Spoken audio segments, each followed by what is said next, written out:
ચલો નમસ્કાર વિદ્યાર્થીઓ, આપણે લેક્ચર નંબર 4 સપુષ્પી વનસ્પતિઓમાં લિંગી પ્રજનન એમાં આપણે આજે બાહ્ય સંવર્ધન પ્રયુક્તિઓ એ ટોપિક છે ભણવાનો છે. આપણે છેલ્લે પરાગનયન છે પૂરું કર્યું છે. તો બાહ્ય સંવર્ધન પ્રયુક્તિઓ પહેલા તેનો અર્થ શું થાય એ સમજો. એક પ્રકારનું સ્વફલન અટકાવવાની પદ્ધતિ અથવા તો એવા અનુકૂલનો કે જે વનસ્પતિએ વિકસાવેલા હોય કે જેથી સ્વફલન અટકી શકે. તો સ્વફલન અટકાવવું છે શું લેવા ભાઈ? હવે તમે સમજો, જો એક ધારો સ્વફલન શરૂ જ રહે તો એ જ વનસ્પતિની પરાગરજ એ જ વનસ્પતિના સ્ત્રીકેસર ઉપર એટલે કે પરાગાસન પર જઈને બેસે. એટલે એકનું એક જનીન એકનું એક જનીન એકનું એક જનીન છે રિપીટ થતું રહે. એટલે ઉદ્વિકાસ જોવા ન મળે. જ્યારે વિભિન્ન પ્રકારના જનીનો એટલે કે થોડાક છે ફેરફારવાળા જનીનો બે ભેગા થાય અને જે નવી સંતતિ સર્જે તો એ સંતતિ છે ઉદ્વિકાસ કરી શકે, એટલે કે જે પર્યાવરણમાં ફેરફાર થાય છે એની સામે લડી શકે. તો એવું કરવા માટે થઈને સ્વફલન અટકાવવું પડે. તો સ્વફલન અટકાવવા માટે જે કઈ પ્રયુક્તિઓ કે જે કઈ અનુકૂલનો વનસ્પતિઓ વિકસાવે છે એને આપણે કહેશું બાહ્ય સંવર્ધન પ્રયુક્તિઓ, અથવા તો એને આઉટબ્રીડિંગ ડિવાઇસીસ પણ કહેવાય છે. આ શબ્દ ખાલી યાદ રાખજો. દર વખતે આનું ગુજરાતી બાહ્ય સંવર્ધન પ્રયુક્તિઓ થાય એવું જરૂરી નથી.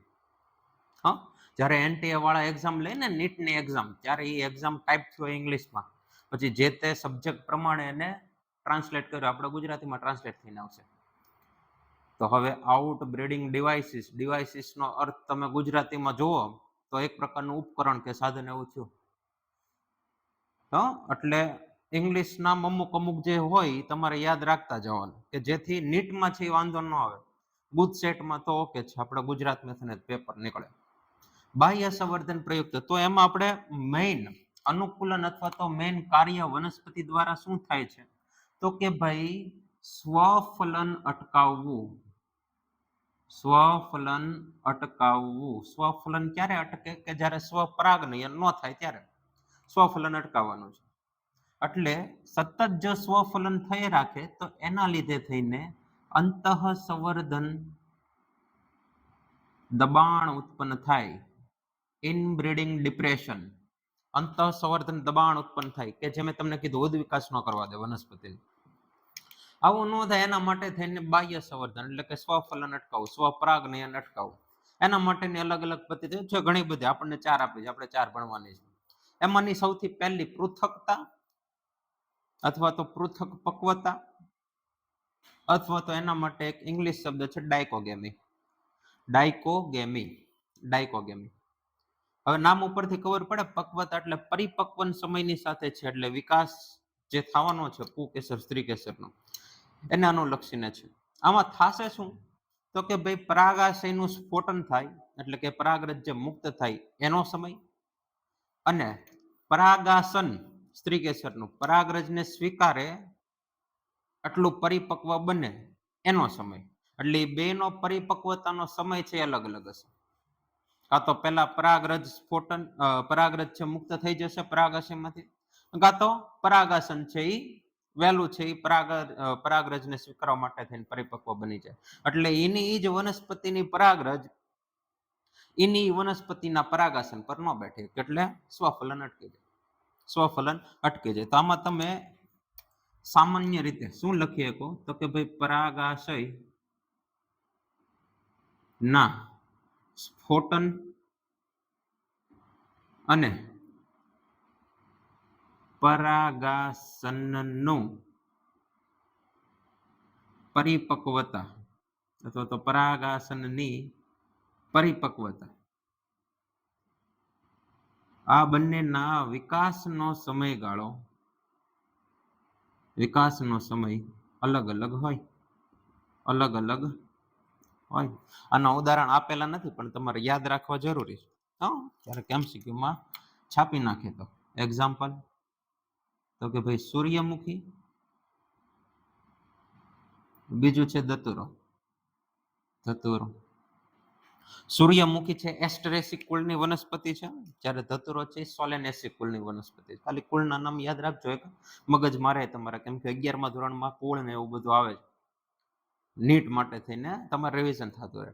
સૂર્યમુખી છે એ એસ્ટેરેસી કુળની છે ને, ધતુરો છે એ સોલેનેસી કુળની. સૂર્યમુખીમાં કેવું થાય, પહેલા પરાગરજ મુક્ત થઈ જાય, પછી પરાગાસન છે એ ગ્રહણશીલ બને પરાગરજ લેવા માટે. એટલે ત્યાં સુધીમાં તો પરાગાશય છે એ સ્ફોટન પામી ગયો, પરાગરજ છે બધે વેર વિખેર થઈ ગઈ. એટલે એના એ જ પરાગાશયની પરાગરજ સૂર્યમુખીના પોતાના જ પુષ્પના પરાગાસન પર ન બેસી શકે, સ્વફલન અટકી ગયું. ધતુરામાં શું થાય, ધતુરામાં છે જે પરાગાશય છે એ વિકાસ થતો હોય ધીરે ધીરે ધીરે, ત્યાં સુધીમાં પરાગાસન છે એ પરાગરજ લેવા માટે ગ્રહણશીલ બની ગયું. અને એક વખત બીજા વનસ્પતિની પરાગરજ છે પરાગાસન પર બેસી જાય અને ફલનની ઘટના થઈ જાય, પછી ધતુરામાં એ પુષ્પમાં પરાગાશય છે વિકાસ પામે. એટલે એની પરાગરજ છે એ ન આવી શકે, એટલે એમાં ત્યાં સ્વફલન અટકી જાય. બે રીતે છે થઈ શકશે, સૂર્યમુખી અને ધતુરો. સૂર્યમુખીનું વૈજ્ઞાનિક નામ અથવા તો સાર્વત્રિક નામ પૂછે તો હેલિયન્થસ છે, હેલિયન્થસ અનસ, હેલિયન્થસ અનસ. અને ધતુરામાં ધતુરા મેટલ. બે વસ્તુ યાદ રાખતા રહેજો હારો. એની પછી છે અનાત્મ પરાગણતા. હવે આવો શબ્દ જે છે એ જૂના સિલેબસમાં આપ્યો હતો, અત્યારે આ શબ્દ ખાલી તમને કાઢી દીધો છે. શબ્દ કાઢી નાખ્યો, ડાયરેક્ટ એમને થિયરી આપી દીધી છે કે ભાઈ પુષ્પમાં પુકેસરના અને સ્ત્રી કેસર બેના સ્થાનમાં છે બહુ લાંબો એવો ફેરફાર, અથવા તો વિરુદ્ધ દિશામાં હોય. પુકેસરમાં શું છે, પરાગાશય, સ્ત્રી કેસરમાં પરાગાસન. એ બંને વચ્ચે જ આંતરક્રિયા થવાની છે, પરાગરજ અને સ્ત્રી કેસરના પરાગાસન વચ્ચે. તો એ બેનો જે સ્થાન છે એ ખૂબ જ અલગ અલગ હોય, એટલે કે વિરુદ્ધ દિશામાં એમ પણ કહી શકીએ. તો આજે પહેલી આકૃતિ દોરીને બીજી આકૃતિ દોરી, બેમાં તમે જો આમાં પરાગાસન છે ખૂબ જ ઊંચાઈ આવેલું છે પુષ્પમાં, એક જ પુષ્પમાં, જ્યારે પરાગાશય છે ખૂબ જ નીચે આવેલું છે. અને આના માટે બીજો એક શબ્દ છે હેરકોગેમી. હેરકોગેમી શબ્દ યાદ રાખજો, કામ લાગશે. અને જે બીજું છે એમાં પરાગાસન ખૂબ જ નીચાણવાળા સ્થાનમાં છે, જ્યારે પરાગાશય છે ખૂબ જ ઊંચી છે એ ઉગી ગઈ, જેના કારણે પરાગરજ મુક્ત થાય તો તે પરાગાસન પર ન બેઠે. અહીંયા પરાગરજ મુક્ત થાય તો પરાગાસન ઉપર આમ ઠેકડો મારીને તો ન જઈએ કે, સ્વાભાવિક છે. હર્કોગેમી. હવે આના માટે બે માટે અલગ અલગ એક નામ પણ છે, યાદ રાખો તો ચાલે, ન રાખો તો ચાલે. આને કહેવાય છે અપ્રોચ હર્કોગેમી,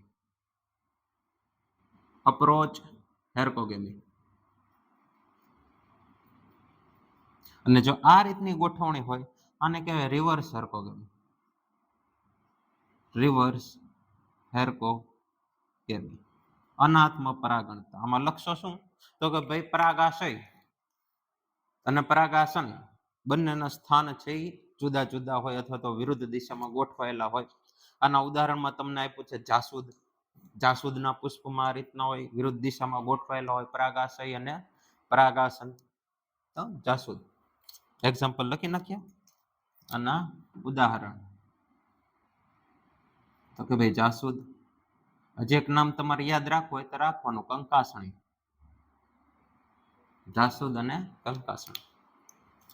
એની પછી જો સ્વ અસંગતતા, તો આમાં આવડી આ જે પદ્ધતિ છે એ જનીનિક ક્રિયાવિધિ દ્વારા થાય છે. જનીનિક ક્રિયાવિધિ દ્વારા સ્વ અસંગતતા જોવા મળે. નામ ઉપરથી ખબર પડે, સ્વ એટલે પોતાનું પોતાનું, અસંગતતા એટલે ના પાડી દેવી, કે મેચઅપ ન થવું, ભેગું ન થવું, કાંઈ એકબીજાને ના પાડી દેવું. એટલે આમાં થાય શું કે જો પરાગાસન પર એ જ પુષ્પની કે એ જ વનસ્પતિની પરાગરજ આવીને બેઠે તો સ્વ અસંગતતા ઊભી થાય. એટલે જનીનિક કેવા કઈ ફેરફારો થાય કે પરાગરજ જે છે એ પરાગરજ પરાગનલિકાનો વિકાસ જ ન કરી શકે, પરાગનલિકાનો વિકાસ જ ન થાય. પરાગનલિકાનો વિકાસ ન થાય એટલે ફલન નથી થવાનું. ભલે ને પરાગનયન થઈ ગયું છે પણ ફલન ન થવા દે, તો એને કહેવાશે સ્વ અસંગતતા. જનની ક્રિયાવિધિ એ જ એ જ પુષ્પની અથવા તો એ જ વનસ્પતિની પરાગરજ જો પરાગાસન પર આવીને બેઠે તો પરાગનલિકાનો વિકાસ ન થાય, જેને કહેવાય સ્વ અસંગતતા. એની પછી ખૂબ જ ઇમ્પોર્ટન્ટ, એક લિંગી પુષ્પ ઉત્પન્ન કરે. પુષ્પ જેવા ઉત્પન્ન કરે એમાં કાં તો સ્ત્રી કેસર હશે કાં તો પુકેસર હશે, એને કહેવાય એક લિંગી પુષ્પ. મોટા ભાગની સપુષ્પી વનસ્પતિઓ છે એમાં દ્વિલિંગી પુષ્પ હોય, પરંતુ અમુક વનસ્પતિઓ એવી છે કે જે એક લિંગી પુષ્પ ઉત્પન્ન કરે, કાં તો સ્ત્રી કેસર હશે કાં તો પુકેસર હશે. એટલે સમસ્યાનું સમાધાન જ થઈ ગયું, સ્વફલન તો થવાનું જ નથી. સ્વફલન થવું હોય તો એક જ પુષ્પમાં શું હોવું જોઈએ, બે વસ્તુ હોવી જોઈએ, સ્ત્રી કેસર એઝ વેલ એઝ પુકેસર. બે વસ્તુ હોય તો મેળ પડે. જો બે વસ્તુ એટલે કે બંને ચક્રો, બંને લિંગી અંગો સ્ત્રી કેસર અને પુકેસર બંને હાજર હોય એવા પુષ્પને કહેવાશે દ્વિલિંગી પુષ્પ અથવા તો ઉભયલિંગી પુષ્પો. વનસ્પતિ કેવો ઉત્પન્ન કરે? એકલિંગી. તો એકલિંગીમાં કાં તો સ્ત્રી કેસર હશે, કાં તો પુકેસર હશે, કાં તો સ્ત્રી કેસર હશે, કાં તો પુકેસર હશે. હવે એકલિંગી પુષ્પોને આધારે એના પાછા બે પ્રકાર પડે છે કે ભાઈ વનસ્પતિમાં પુષ્પો કઈ રીતના છે. એક પ્રકાર છે એને કહેવાય છે એકસદની વનસ્પતિ અને બીજું છે એને કહેવાય છે દ્વિસદની વનસ્પતિ. દ્વિસદની વનસ્પતિ, એકસદની વનસ્પતિ. આને ઘણી વખત એક ગૃહી એવો શબ્દ વાપરે છે અને આના માટે દ્વિગૃહી એવો શબ્દ વાપરે છે. સદન એટલે ઘર, ગૃહ એટલે ઘર. પાર્લામેન્ટ ને સદન કહીએ ને આપણે, ગૃહ, ઉપલું ગૃહ, નીચલું ગૃહ. તો એક સદન એટલે એક જ ઘરમાં હોય, દ્વિસદન એટલે અલગ અલગ ઘરમાં હોય. પુષ્પ કેવા હશે? એકલિંગી, કાં તો સ્ત્રી કેસર વાળા હશે, કાં તો પુકેસર વાળા હશે પુષ્પ. જો એક સદની વનસ્પતિ હોય તેમાં સ્ત્રી કેસર વાળા પુષ્પો અને પુકેસર વાળા પુષ્પો બધા એક જ ઘરમાં એટલે એક જ વનસ્પતિ ઉપર હોય, એને કહેવાય એક સદની વનસ્પતિ. દ્વિસદનીમાં એક આખી વનસ્પતિ, આખું ઝાડવું, આખું વૃક્ષ કાં તો સ્ત્રી કેસર વાળું હોય પુષ્પ ધરાવતું, કાં તો આખું વૃક્ષ છે એમાં પુકેસર હોય એવા પુષ્પો હોય, તો એને દ્વિસદની કહેવાય. બંનેમાં અલગ અલગ, બંને વનસ્પતિમાં અલગ અલગ ચક્રો જોવા મળે. તો એક સદની વનસ્પતિના ઉદાહરણ મકાઈ, ઝિયામેઝ અને દિવેલા. દિવેલા અથવા તો એરડિયાનું વૃક્ષ, છોડ, એરડિયું, એરંડાનું દિવેલા. દ્વિસદનીના ઉદાહરણમાં તમારે યાદ રાખવાનું છે પપૈયો, ખજૂર, પપૈયું, ખજૂર, નારિયેળી પણ આવે. નારિયેળીમાં પણ એક સદની દ્વિસદની વનસ્પતિ જોવા મળે, નારિયેળી દ્વિસદની. તો આ તમે આમ વિચારો કે ભાઈ આમાં પરાગનયન કઈ રીતના થતું હોય. એક સદની વનસ્પતિ છે તો આ વનસ્પતિ થઈ ગઈ, આ એનું પુષ્પ થઈ ગયું, આ બીજું પુષ્પ થઈ ગયું, હજી એક પુષ્પ દોર્યું. એક સદનીમાં શું છે? સ્ત્રી કેસર, પુકેસર એક જ જગ્યાએ, સ્ત્રી કેસર, પુકેસર એક જ જગ્યાએ એટલે એક જ વૃક્ષ ઉપર. આ આપણે દોરીએ સ્ત્રી કેસર વાળા પુષ્પો. આ બે પુષ્પ મેં દોર્યા સ્ત્રી કેસર વાળા. એક પુષ્પ હું દોરી નાખું, આ પુષ્પ છે એ માત્ર પુકેસર વાળું. એટલે પુષ્પ કેવા? એકલિંગી, પણ બંને પ્રકારના પુષ્પ સ્ત્રી કેસર અને પુકેસર એક જ વનસ્પતિ ઉપર છે, જેને કહેવાય એકસદની વનસ્પતિ. તો હવે સ્વફલન થવું હોય, સ્વપરાગનયન થવું હોય એના માટે દ્વિલિંગી પુષ્પ જોવે જ તો જ થાય, સ્વફલન તો જ થાય, બાકી ન થાય. તો એક સદનીમાં સ્વફલન તો થવાનું જ નથી, એકલિંગી છે એટલે આમાં સ્વફલન ન થાય. એટલે કે આમાં તમે સ્વફલન અટકાવી શકો ભાઈ, સ્વફલન ન થાય. પરંતુ એક જ વનસ્પતિના પુષ્પની પરાગરજ એ જ વનસ્પતિના પુષ્પના પરાગાસન પર બેઠે. આ ઘટનાને તમે શું કીધું હતું? ગેઇટેનોગેમી. ગેઇટોનોગેમી. તો આમાં ગેઇટોનોગેમી થશે. સ્વફલન અટકીએ કે ગેઇટોનોગેમી થાય. શેમાં? એક સદનીમાં. એક સદનીમાં ગેઇટોનોગેમી થશે, સ્વફલન અટકાવી શકાય. દ્વિસદનીમાં જુઓ તો તમારે એમાં બે વૃક્ષો દોરવા પડશે ને, બે વનસ્પતિ તમારે એમાં દોરવી પડશે કે ભાઈ એક વનસ્પતિમાં માત્ર સ્ત્રી કેસર હશે, એક વનસ્પતિમાં માત્ર પુકેસર હશે. સ્ત્રી કેસર વાળું આ છોડ પુકેસર વાળું દોરી નાખીએ. ચાલો, અહીંયા સ્ત્રી કેસર. આખી વનસ્પતિમાં બધા પુષ્પો કેવા હશે? માત્ર ને માત્ર સ્ત્રી કેસર ધરાવતા. આમાં બધા પુષ્પો કેવા હશે? માત્ર ને માત્ર પુકેસર ધરાવતા. આ પુકેસર ધરાવતા.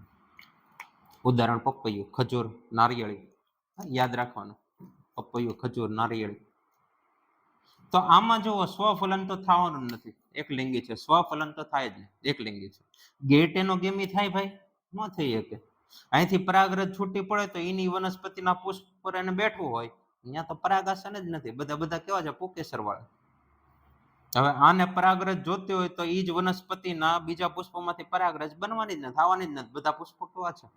સ્ત્રી કેસર વાળા. એટલે એક વનસ્પતિની પરાગરજ છૂટી પડી, બીજી વનસ્પતિના પુષ્પના પરાગાસન પર બેઠે, આ ઘટનાને કહેવાય પરપરાગનય. એટલે આમાં તમે સ્વફલન અટકાવી શકો, ગેટોનોગેમી અટકાવી શકો, બે વસ્તુ અટકાવે. એટલે માત્ર ને માત્ર જો પરફલન જ કરવું હોય, 100% પરફલન જ થાય, સ્વફલન કે ગેટોનોગેમીના ચાન્સીસ જ નથી. એના માટે થઈને દ્વિસદની વનસ્પતિ હોવી જોઈએ. પપૈયું, ખજૂર, નારિયેળી. તો આમાં તમે જુઓ, ફળ બને ક્યાં? ફળ બને ક્યાંથી બનશે? તો પુષ્પના બીજાશયમાંથી. પુષ્પના બીજાશયમાં અંડક હશે, એ અંડકમાં છે બીજનું નિર્માણ થાય, ભ્રૂણનું નિર્માણ થાય, એમાંથી ફળ છે. પુષ્પના બધા પુષ્પીય ભાગોમાંથી છે લગભગ ફળ બને. તો આમાં જો તમારી પાસે વનસ્પતિ પુકેસર પુષ્પો વાળી હોય તો આખી જિંદગી તમને વનસ્પતિમાં ફળ જ નથી મળવાનું. સમજાય? ફળ જોતો હોય તો સ્ત્રી કેસર વાળું પુષ્પ જો. તમે પપૈયો વાયો ને, પપૈયામાં બધા પુષ્પ કેવા છે? પુકેસર વાળા. આખી જિંદગી તમે પપૈયા ઊંચો કરો, મોટો કરો, ઉછેરો, તમને કે પપૈયો ન મળે.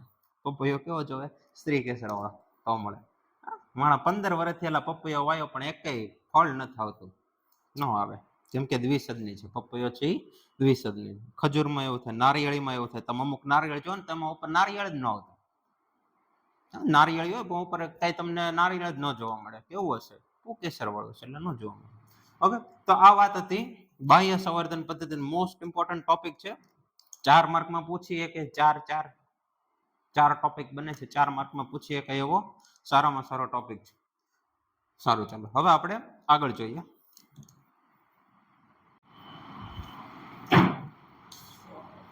ચલો નેક્સ્ટ ટોપિક, પરાગરજ સ્ત્રી કેસર આંતર સંબંધો. તમને એક 1.5 પાનું ભરીને આપ્યું છે થિયરી. સિમ્પલ એક વાક્યમાં આનો અર્થ શું થાય? પરાગરજ છે એ પરાગાસન પર સ્થાપિત થાય, પરાગનલિકાનો વિકાસ થાય, પરાગનલિકા અંડક સુધી પહોંચે, બીજાશયમાં અંડક સુધી પહોંચે અને ભ્રૂણપુટમાં જઈને નરજન્યુઓ મુક્ત થાય. આ સંપૂર્ણ જે પણ કઈ આમાં ફેરફારો થાય એને પરાગરજ સ્ત્રી કેસર આંતરક્રિયા કહેવાય. પરાગનલિકાનો વિકાસ, પરાગનલિકાનું અંડકમાં દાખલ થવું અને ભ્રૂણપુટમાં નરજન્યુઓની મુક્તિ, એને પરાગરજ સ્ત્રી કેસર આંતરક્રિયા કહેવાય. સિમ્પલ એટલું જ છે આપણે સમજવાનું. અને એમાં કેવા કેવા ફેરફારો થાય છે એના વિશે, અને કઈ પ્રકારની પરાગરજ હોય તો પરાગનલિકાનો વિકાસ થાય, અથવા તો પરાગનલિકાનો વિકાસ થાય છે, નથી થતો, ન થાય તો કેમ નથી થતો, એ બધી વસ્તુ આપણે આમાં જોવાની છે. તો સૌથી પહેલા, જો બીજી કોઈ જાતિની પરાગરજ આવી હોય તો સ્વાભાવિક જ છે ને, પરાગનલિકાનો વિકાસ ન થાય. આંબા ઉપર વડની પરાગરજ આવી જાય તો ન પરાગનલિકા વિકસે, તો પરાગનલિકાનો વિકાસ નથી થવાનો. એટલે જો અલગ જાતિની પરાગરજ છે પરાગાસન પર સ્થાપિત થાય તો પરાગનલિકાનો વિકાસ નથી થવાનો. બીજું, આની પહેલાના ટોપિકમાં હમણાં જ આપણે જોયું સ્વ અસંગતતા. એ જ વનસ્પતિની પરાગરજ હોય તો પણ પરાગનલિકા ન વિકસાવવા દે. જો સ્વ અસંગતતા હોય, બધા જનનિક ક્રિયાવિધિના કારણે થાય, જનનિક ક્રિયાવિધિના આધારે છે બધું, તો પરાગનલિકા વિકસે ક્યારે? જો સ્વ અસંગતતાનો હોય તો, અને એ જ જાતિની પરાગરજ છે આવીને સ્થાપિત થઈ હોય તો પરાગનલિકાનો વિકાસ થાય. એટલે પરાગનલિકા વિકાસ પામે એનો આધાર છે એ પરાગરજ ઉપર રહેલો છે. કયા કયા આધાર છે એમાં? તો કે ભાઈ, પેલું, પરાગરજની દિવાલ કેવી છે? પરાગરજની દિવાલ. પછી પરાગરજમાં આવેલા પ્રોટીન ઘટકો, અને અન્ય ઉત્સેચકો કે જે પરાગરજની પાસે છે, ઉત્સેચકો જેને હાઇડ્રોલિસિસ ઉત્સેચકો કહેવાય. પાણીનું અણુ છૂટો પડે ઉત્સેચકની પ્રક્રિયા થાય. અને હાઇડ્રોલેઝિસ પ્રકારના ઉત્સેચકો, હાઇડ્રોલેઝ એવા બધા ઉત્સેચકો.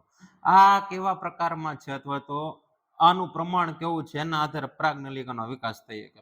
જો ઉત્સેચકો જ ન હોય તો પરાગનલિકાનો વિકાસ કરવા પરાગાશયની દિવાલનું પાચન કરવું પડે, એ થશે જ નહીં.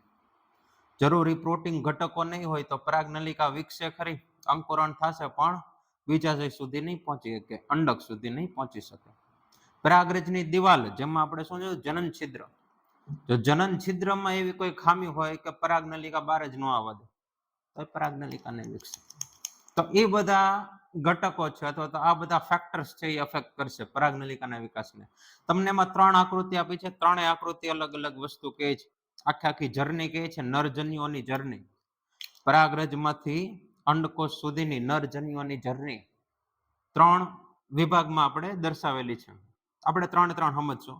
સૌથી પહેલી આકૃતિ આપી કે પરાગનલિકાની વૃદ્ધિ દર્શાવતા પુષ્પનો આયામ છે. આયામ છે એટલે ઉભો છે. આયામ એટલે ઉભો. આપણી પાસે એક સ્ત્રી કેસર છે, એના ઊભું કાપી નાખ્યું છે. ઊભું કાપી નાખો એટલે આવું દેખાય, એનો છે. જો તમને એમ કે પરાગનલિકાની વૃદ્ધિ દર્શાવતા પુષ્પનો આયામ છે આકૃતિ સહિત વર્ણવો, તો આ આકૃતિ દોરવાની. બીજી એક આકૃતિ નહીં દોરવાના, એક આકૃતિ તમારે દોરવાની. 2 માર્કમાં નામ નિર્દેશન વાળી આકૃતિ પૂછી. તો એમાં થશે શું, પરાગરજમાંથી પરાગનલિકાનો વિકાસ. હવે પરાગનલિકાનો વિકાસ થાય એનો મતલબ એમ થયું પરાગરજનું અંકુરણ થઈ ગયું. પરાગરજનું અંકુરણ એટલે બીજું કાંઈ નહીં, પરાગનલિકાનો વિકાસ, અને પરાગરજનું અંકુરણ કહેવાય. હવે અડધી વિકસીશ તોય પરાગરજનું અંકુરણ થઈ ગયું કહેવાય ખરી. પરાગરજનું અંકુરણ થઈ ગયું કહેવાય ખરી. પરંતુ જો પરાગનલિકા વિકસીને ભ્રૂણપુટ સુધી નરજન્યુને મુક્ત કરી દે તો ફલન થાય. ત્યાં સુધી પરાગરજનું અંકુરણ થયું એવું કહેવાય. પરાગનલિકા નીકળે એટલે પરાગરજનું અંકુરણ.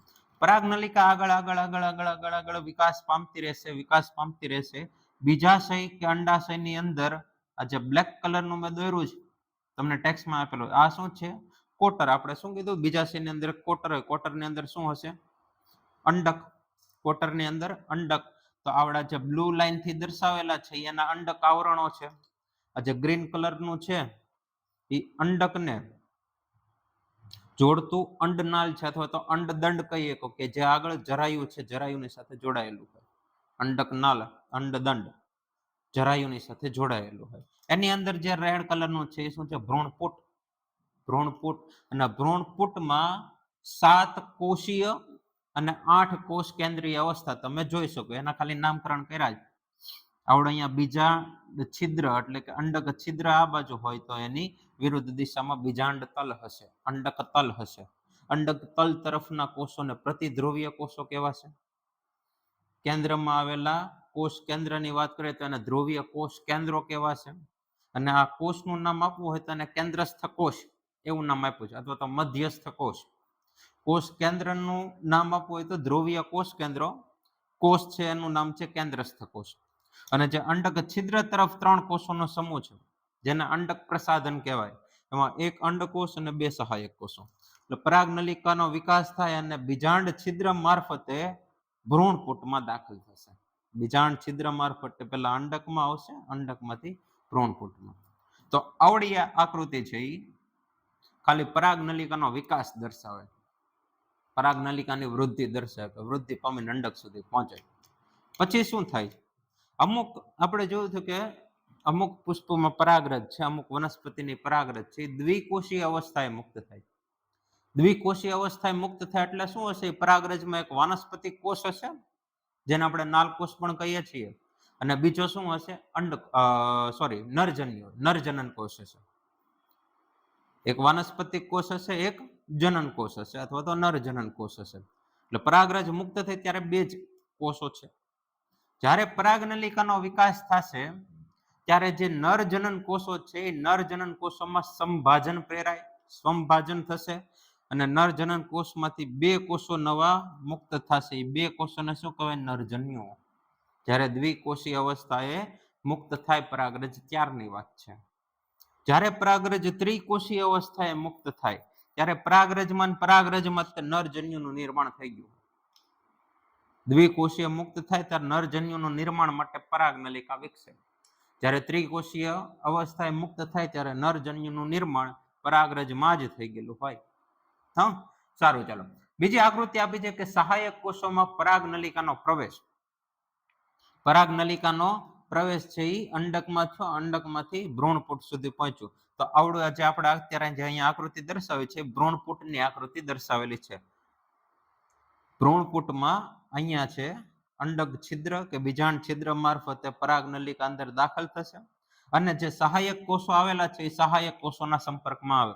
કેમ કે અંદર દાખલ થાય એટલે સૌથી પહેલો ભેટો તે સહાયક કોષો સાથે થશે, સહાયક કોષોના સંપર્કમાં આવશે. તો સહાયક કોષોના જ્યારે સંપર્કમાં આવે ત્યારે આગળની તરફ બે નરજન્યો હોય અને જો વાનસ્પતિક કોષ હોય વિઘટિત થઈ ગયેલો તો દર્શાવવાના. તમને ટેક્સ્ટ બુકમાં દર્શાવેલું છે કે વાનસ્પતિક કોષ કેન્દ્ર બે નરજન્યોની પાછળ એક નાનું એવું ટપકું કર્યું છે વાનસ્પતિક કોષ કેન્દ્ર. હા, એ અહીંયા હું આને હાઇલાઇટ કરી નાખું છું કે ભાઈ જ્યારે આકૃતિ પૂછે અને અહીંયા એ બી સી જે હોય અહીંયા એ લખી નાખે, આનું નામ તમે કયો. નરજન્યો ખબર હોય પણ વાનસ્પતિક કોષ કેન્દ્ર છે મગજમાંથી વહી ગયું. કોષ કેન્દ્ર છે, કોષ નહીં, કોષ કેન્દ્ર. એ બધું છે મગજમાં રાખવાનું. એ સિવાય આવડા એક નામ છે અહીંયા કોષ રસ પટલ. આ રીતે આપણે મગજમાં રાખવાનું કે આ કોષ રસ પટલ છે. બાકીના નામ તો જે આપણે ભણી ગયા છીએ જ છે. આ અંડકોષનું કોષ કેન્દ્ર થશે, આ બે સહાયક કોષો થશે, ઉપર છે આવડો કેન્દ્રસ્થ કોષ, અંદરના બે કોષ કેન્દ્ર ધ્રુવીય કોષ કેન્દ્ર, સહાયક કોષ આવડે છે બ્લુ કલરનું જે દોરું છે શું છે રસધાની છે, કોષની રસધાની. તંતુમય પ્રસાધન એના સંપર્કમાં રેડ કલરની છે પરાગ નલિકા સંપર્કમાં આવે છે અને આ તંતુમય પ્રસાધન છે પછી આગળની તરફ વિકાસ પામે અથવા તો આગળની તરફ છે આગળ વધે અને જે નરજન્યો છે એને આગળની તરફ મુક્ત કરે, ભ્રૂણપુટમાં આગળની તરફ મુક્ત કરશે. તો જે ત્રીજી આકૃતિ છે એ જ દર્શાવે છે કે સહાયક કોષોમાં બે નરજન્યો છે અને અહીંયા મુક્તિ થશે અને એ સહાયક કોષો દ્વારા જ એક નરજન્યો છે આ દિશામાં આગળ વધે, બીજું નરજન્યો આ દિશામાં આગળ વધે. એટલે આ બંને થઈ ગઈ એની જર્નીની દિશા. આવડા છે એ આ તરફ આગળ વધશે કે આ અંડકોષ છે આપણો અંડકોષ કેન્દ્ર અને બીજું જે નરજન્યો છે એ કેન્દ્રસ્થ ભાગ તરફ એટલે કે ધ્રુવીય કોષ કેન્દ્ર તરફ ગતિ કરશે. સમજાય? જ્યારે આવું પૂછે, આવું લખીને પૂછે ત્યારે આકૃતિ આ દોરવાની. જ્યારે સહાયક કોષોમાં પરાગ નલિકાની એન્ટ્રી અથવા તો દાખલ થવું, પ્રવેશ થવું પૂછે ત્યારે આ આકૃતિ દોરવાની. સહાયક કોષોમાં નરજન્યુઓની મુક્તિ અને નરજન્યુઓની ગતિ. મુક્ત થઈ ગયા પણ નરજન્યુ છે એ આગળ વધશે. બે નરજન્યુ બન્યા, એક નરજન્યુની ગતિ છે અંડકોષ તરફ થશે, બીજો નરજન્યુ છે એની ગતિ થશે કેન્દ્રસ્થ કોષ તરફ એટલે કે ધ્રુવીય કોષ કેન્દ્ર તરફ. તો જે આપણે શરૂઆતમાં જે ડાઉટ હતો કે ભાઈ બે નરજન્યુ બને છે અંડકોષ એક જ છે તો ફલન કઈ રીતના થશે? એક ભાઈ તો વાંઢો રહી જશે, એકનું અંડકોષ સાથે ફલન થાય તો બીજો જે વરાજો આવ્યો છે તો વાંઢો રહી જાય. તો કે ભાઈ ના ભાઈ તું થોડીક વખત શાંતિ રાખ, ધીરજ ધાર, સારું રીતે આપણે કંઈક ગોઠવી નાખશું. તો થોડોક સમય જાય એટલે આ બીજું જે નરજન્યુ છે એ કેન્દ્રસ્થ કોષ તરફ આગળ વધે અને ત્યાં જઈને એનું ફલન થઈ જશે. એ જે ફલન થયું, એક ફલન ક્યાં થયું? અંડકોષમાં થયું, બીજા નરજન્યુનું ફલન કેન્દ્રસ્થ કોષમાં.